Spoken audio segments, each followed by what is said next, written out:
Bom dia, meus queridos. A aula de hoje é de religião, diálogo 7, página 64. Iremos falar sobre a convivência exige diálogo e solidariedade. Bom, aí na imagem de abertura vocês estão vendo um acordo chamado Acordo de Oslo, fechado entre os líderes dos países de Israel, Palestina e Estados Unidos. A importância do diálogo. Podemos dizer que o diálogo é um dos passos fundamentais em direção à convivência construtiva. É no momento do diálogo que as pessoas podem expor seus pensamentos e se abrir para conhecer opiniões, valores e visões do mundo diferente.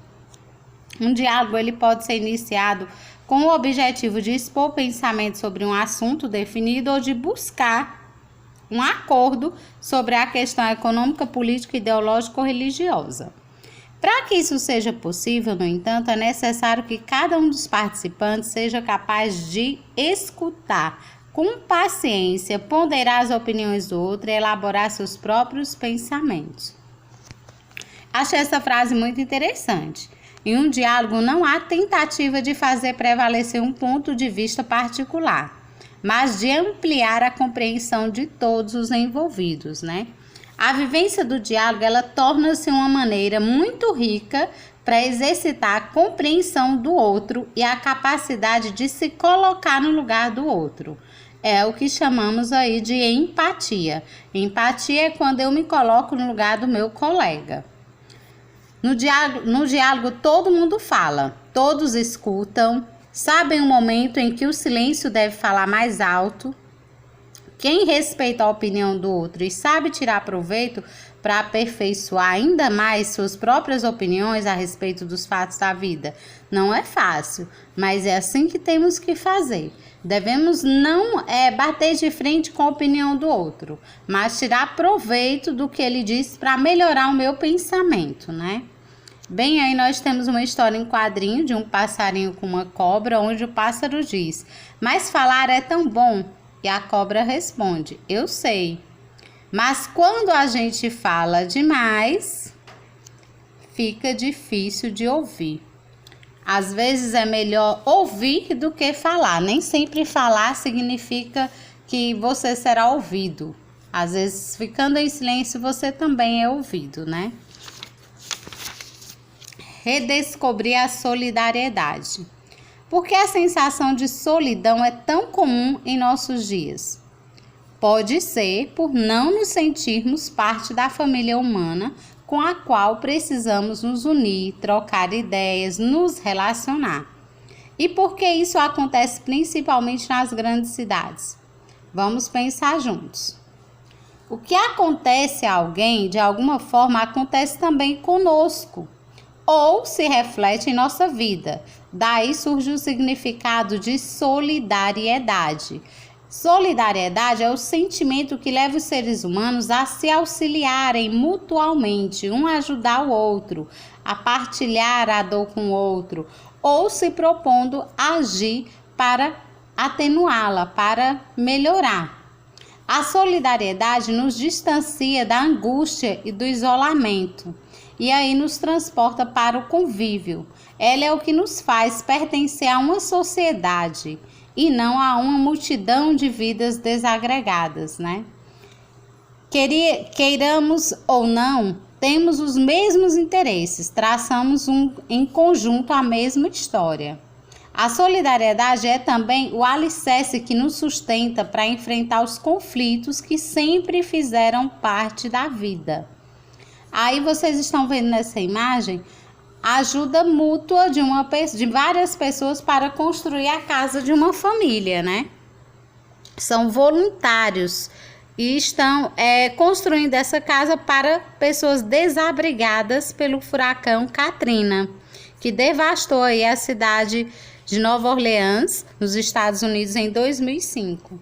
Para vocês verem, isso é um ato de solidariedade. Eles estão sendo solidários com aqueles que necessitam. Pela comunhão que estabelecemos em todos que compartilhamos conosco o mundo, deixamos de ser os seres solitários e nos transformamos em seres solidários. Essa transição aí envolve superar 3 condições: a alienação, que é o estado em que nos distanciamos um do outro e assumimos aí uma postura apática, como se as pequenas ações fossem incapazes de construir um mundo melhor.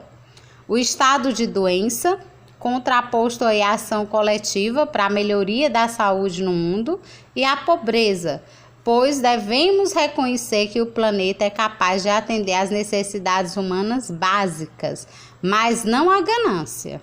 Tem pessoas que sempre querem mais, né? Não se contentam com o que já tem. E aí acaba muitos sem nada e poucos com tudo. Infelizmente é isso. Aí vocês estão vendo uma pessoa auxiliar pessoas que precisam de ajuda também. Isso é um gesto de solidariedade, né?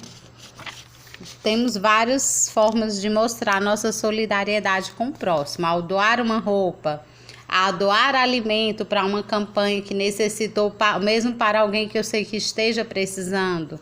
É uma forma de ser solidário. E tem bem aí na página 68 uma parábola que é bem interessante. Um pedaço de pão. Era fim de tarde, um sábado normal. Meu amigo estava molhando o jardim de sua casa quando viu um garoto parado junto à cerca, olhando com atenção. O homem aproximou-se do garoto para saber o que desejava. "Tem um pedaço de pão velho?" perguntou. O velho homem sentiu-se tocado e resolveu puxar assunto com o menino. "Onde você mora?" começou. Ouviu a resposta em um lugar bem longe, na periferia. Conhecia o nome, mas jamais estivera por lá. Continuou. "Você vai à escola?" "Não, minha mãe não pode comprar o material de que preciso", respondeu o garoto. Assim a conversa prosseguiu.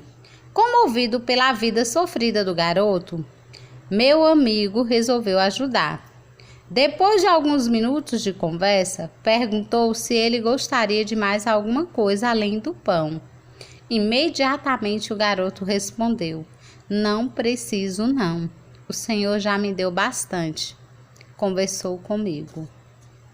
Essa é uma parábola para vocês verem. Às vezes as pessoas não precisam somente de um bem material, mas também de atenção, né? O mundo necessita disso. Bem aí, vocês estão vendo a imagem de Agnes Conran. Morreu aí em 1997, aos 87 anos, quando já era amplamente conhecida aí pelo nome de Madre Teresa de Calcutá. Essa mulher aí, durante sua vida, várias vezes ela foi questionada se o auxílio que prestava aos pobres não era apenas uma forma de cuidar dos efeitos da pobreza, em vez de ir às suas raízes. E ela respondia que enquanto os outros discutiam as causas da pobreza, ela se ajoelhava ao lado dos mais pobres para cuidar de suas necessidades. Então, isso é ser solidário. Bom, gente, ficamos por aqui nosso capítulo. Quero que vocês respondam para mim a página 67, 68 e 69. E também que vocês façam para mim um texto falando da solidariedade do diálogo. Quero que vocês produzam, não quero pesquisa, eu quero uma produção de vocês explicando para mim o que é o diálogo e o que é a solidariedade, por que devemos manter o diálogo e por que devemos ser solidários, certo? Mínimo aí de umas 15 linhas, tá? Bons estudos e até a próxima aula.